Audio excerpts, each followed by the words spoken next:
My name's Chris Johnson. I work here at Timken as an engineering analyst for rail. I'm here to introduce the bearing spring rate tool.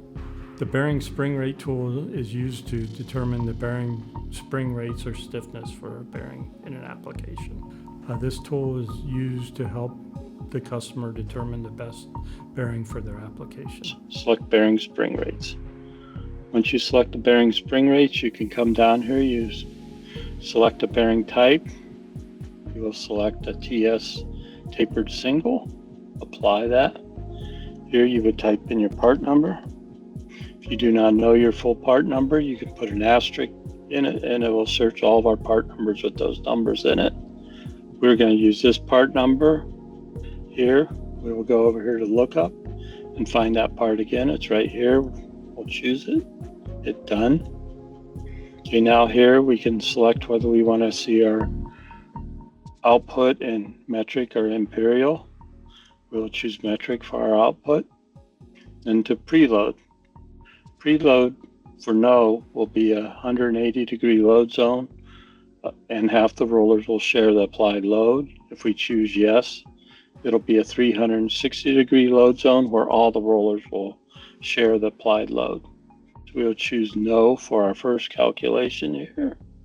Now that we have everything filled out, we will choose calculate. And here are our spring rates. We show 180 degree load zone. And we show the radial and axial results for your bearing. Down here, we can also generate a graph, which will show our results. In our graph, we come down here. You can choose between radial, axial load, deflection, spring rates, and a semi-log for your output. If you hit plot here, it'll plot your graph. As you can see your graph right here. You can change your graph to axial load. You can change your graph from deflection to spring rates. And you can hit semi-log for your output. So if we choose that, you must plot again when you're using semi-log. Here you can go ahead and name your chart. As you can see, the title will come up on top of your chart. We will go up here now and choose our preload to yes.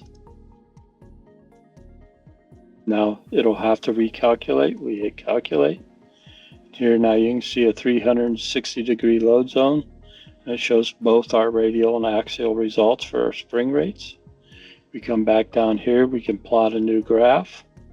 So you can see the graph shows a 360 degree load zone. And once again, you can choose radial, axial load, deflection, spring rates, or semi-log. And you can also name your graph. Thank you for watching this video, and if you need more information, please go to engineering.timken.com.